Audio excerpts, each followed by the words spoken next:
Welcome back, it's Seth here. Today, I'd like to discuss how the top 1% manage their wealth. And if you're not in the 1% yet, don't worry. If you follow these rules, you'll get there a lot faster. The top 1% are just really efficient with their money. They are really good at allocating their money so that they can meet their monthly expenses and live life while growing their net worth year over year. You guys have probably heard of the 50-30-20 rule, and I've talked about this rule before. However, I'm part of Generation Z, and I have to be honest, I don't think this rule really applies to our life nowadays. And this is because that things cost way more now than they did before. In the past few years, there's just been a lot of inflation, which has really increased our living expenses. And some of us are just starting to adjust to these new higher costs. And I think actually I was the first one out of my friend group to complain about inflation.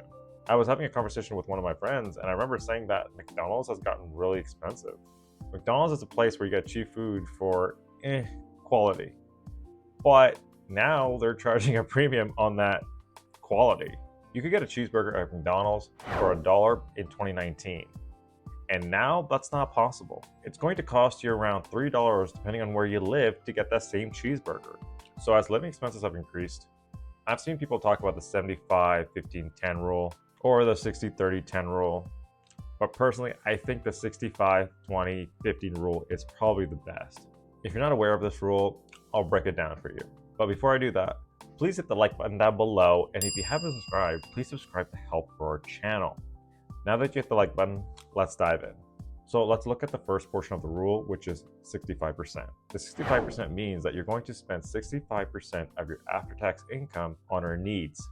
For all the examples, I'm going to use the Canadian average income for 2024, which is $72,800 or $34.85 per hour. And this average is based on across all industries. So to get to our after-tax income, we need to pick a province because we have to pay our provincial tax and our federal tax. So we'll use Ontario as that's the province I live in. So someone who lives in Ontario and makes $72,800 a year, after tax, you'll probably be left with around $55,000. This would mean that we can spend 65% of our after-tax income on our needs. So this means that we can spend $35,750 on all our needs for the year. Needs are fairly similar for most human beings. So I would focus on housing expenses, food, so groceries, transportation, clothing, because we need clothing to function on a daily basis, and your other expenses such as utilities. So our goal is not to spend more than $35,750 for the year. I'd break it down as the following. A lot of individuals live within the GTA region, and an average 2-bedroom condo would probably run you around $30,129. If you split this condo with a roommate or a partner, your portion of the rent will be around $1,600. I'd allocate around $350 per month towards groceries. To get around the city, I'd probably allocate around $500 for transportation. On average, I would say you can spend around $200 on clothing. And remember, we're not looking to buy designer brands. We're looking to buy good clothing that we can wear every day. And then your other expenses, such as utilities, probably looking around $300 a month. So your total expenses for the month will be $2,950, which means for the whole year, it'll be $35,400, placing us just right below our goal for the year. Now, let's move to the 20% part of the rule, which is that we want to spend 20% of our after-tax income on all your wants. Honestly, this is the fun part about our money, and also usually the hardest to control. As some people, when they start spending, they have a really hard time stopping. But again, our goal is to not spend more than 20% of our after-tax income on all our wants. So using the after-tax income of $55,000, this means that we cannot spend more than $11,000 on all our wants for the year.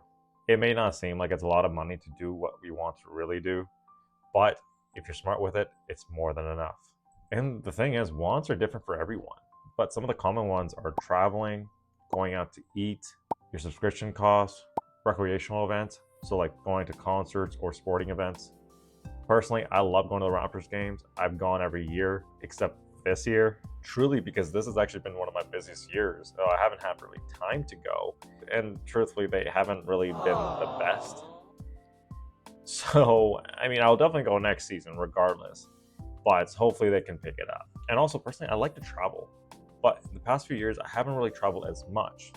But what I have been doing more is staycations. This is where I drive to a new city that I haven't been before. I check out all the scenic places in the city and go try out the popular food spots in the area. And also something I've been doing in the past few years is cottages. My friends and I drive up north to a cottage that we booked for the weekend and just relax and unwind. But I have to be honest with you guys, from the money I did save, I have been going to a lot more restaurants than before, and some of these restaurants have been kind of expensive. But I've been able to stay below the 20% goal. And to be honest, I don't want you guys to think that you need to spend a lot of money to have fun. I personally find I have more fun when I spend less money, and it really comes down to the quality of friends and family that you hang out with. But if you want to go on lavish vacations, there's nothing wrong with that. Just remember to not spend more than 20% of your after-tax income. Now we're going to look at the last part of the rule, which is 15%. And you guys have probably already guessed it by now that we are going to save and invest 15% of our after-tax income. So if you have a net income of $55,000, this means that you're going to invest $8,250 each year. I do want to touch on that. The original rule does talk about saving and investing 20%, which is phenomenal. But as our lives have gotten really expensive, I think it's okay to tone it down by 5%. However, there's other people out there that would recommend saving and investing 10%. And I think that's way too low because our goal is to retire as soon as possible so that we can pursue our passions and hobbies. And I personally think that the 15% rule can definitely get us there much faster. So personally, I'm in my 20s and I try to invest as much as I can now because you'll get much more higher returns in the future. It's not about timing the market, it's about being in the market. So if you're someone who's 25 and you start investing $8,250 each year, by the time you're 65, you'll have well over $3.6 million. Also, I understand what some of you guys are thinking, that I'm assuming that you have an income of $72,800. Some of you guys may have a higher income than this, and some of you guys might have a lower income than this. I totally get it. Especially if you're starting off your career, you're going to have a much lower income, but as you move up in your career, you're probably going to exceed this income level. So if you're at a lower income, try to keep your expenses low and keep meeting this 15% rule. As long as you don't change your lifestyle substantially, you can invest more money, so you could probably get to closer to the 20% mark. And then you can get to your desired goal of net worth much faster. Now we've covered the 65, 20, and 15 rule. And if you follow this rule, this will really set you up for a high net worth in the future while living your everyday life. Also, I want to touch on two aspects that I think the top 1% really focus on. The first aspect is that the top 1% focus on building and buying assets and not liabilities, as buying assets will help you increase your net worth year over year, and your liabilities only decrease your net worth. A report from Long Angle found in 2023, the average asset allocation of a high worth individual included the following: 37% in public equities, 17% in private equities, 16% in personal real estate, 11% in investment real estate, 14% in cash and bonds, and 5% in alternative investments. So you can see from this that the top 1% are really focused on buying assets and different type of assets. So if you want to be in the 1%, I think it's important to study the 1% and see what they're doing so that you can replicate and get there faster.